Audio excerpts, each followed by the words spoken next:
जगन्नाथपुरी धाम उड़ीसा की राजधानी भुवनेश्वर से 61 किलोमीटर दूर समुद्र तट पर स्थित जगन्नाथपुरी का मंदिर भारत के सबसे प्रमुख धार्मिक स्थलों में से एक है। यहाँ प्रत्येक वर्ष रथ महोत्सव का आयोजन होता है, जिसे देखने भारत से ही नहीं बल्कि विश्व के कोने कोने से श्रद्धालु व पर्यटक यहाँ उमड़ पड़ते हैं।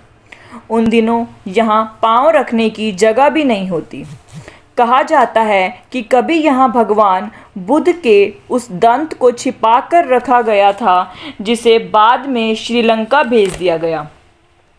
कुछ लोग ऐसा इसलिए मानते हैं क्योंकि दोनों स्थानों पर निकाली जाने वाली रथ यात्राओं में काफ़ी समानता है। भगवान जगन्नाथ के मंदिर में केवल हिंदुओं को ही जाने की अनुमति है। मंदिर के चारों ओर एक चौकोर आता है। इस मंदिर की ऊंचाई 58 मीटर है, जिसके ऊपर ध्वज व भगवान विष्णु का चक्र विराजमान है। इसे पुरी के किसी भी हिस्से से देखा जा सकता है। इस मंदिर का निर्माण सन 1198 में किया गया था। मंदिर के ठीक सामने एक सुंदर व विशाल स्तूप है, जिसके ऊपर भगवान गरुड़ की प्रतिमा विराजमान है। यह स्तूप पहले कोणार्क मंदिर के ठीक सामने था। मंदिर के मुख्य द्वार को सिंह द्वार कहते हैं। इस द्वार पर पत्थर के 2 सिंह पहरा देते हैं। मंदिर के गर्भगृह में भगवान जगन्नाथ, उनके भाई बलभद्र और उनकी बहन सुभद्रा की मूर्तियां विराजमान हैं। इन तीनों को विभिन्न मौसमों के अनुसार वस्त्र पहनाए जाते हैं।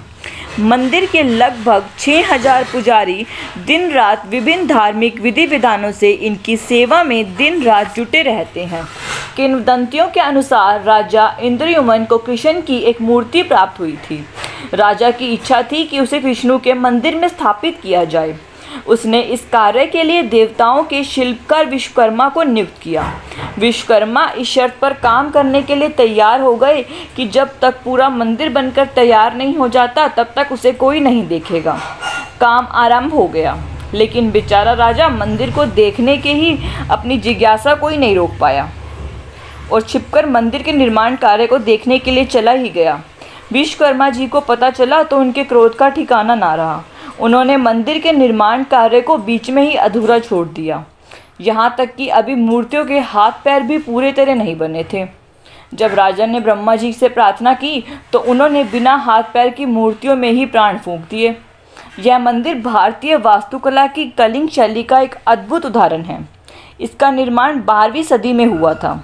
पुरी में एक चौड़ी सड़क है जो जगन्नाथ मंदिर के आरंभ होकर गुडिंचा मंदिर के पास खत्म होती है। प्रत्येक वर्ष जून जुलाई के महीने में यहाँ रथ महोत्सव होता है, जिसमें भगवान जगन्नाथ, उनके भाई बलभद्र व बहन सुभद्रा की मूर्तियों को रथ में बिठाकर जगन्नाथ मंदिर से गुडिंचा मंदिर तक खींचकर ले जाया जाता है। यह यात्रा भगवान कृष्ण की मथुरा से गोकुल यात्रा का प्रतीक है। रथ महोत्सव में शंखों की ध्वनि के बीच मूर्तियों को हाथों में उठाकर लाया जाता है। तब आकर्षक ढंग से सजाए गए हाथियों पर सवार होकर पुरी के राजा का आगमन होता है। वह रथों के सामने पर पवित्र जल छिड़ककर उसे सोने की झाड़ू से बुहारता है।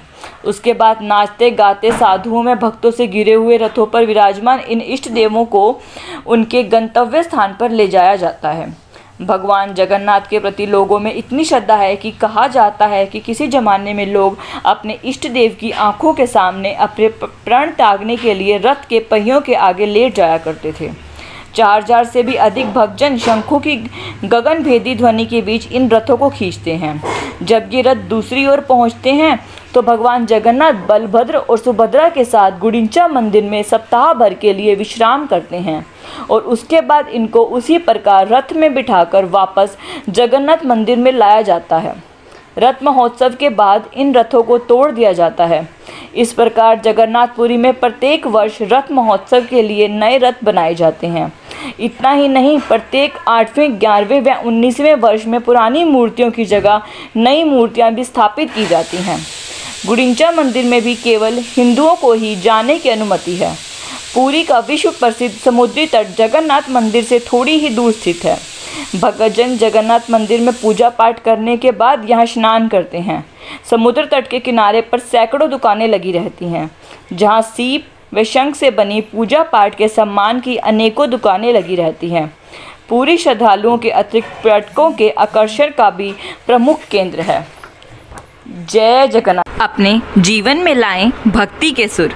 सब्सक्राइब करें भजन भक्ति और लाइक करना ना भूलें।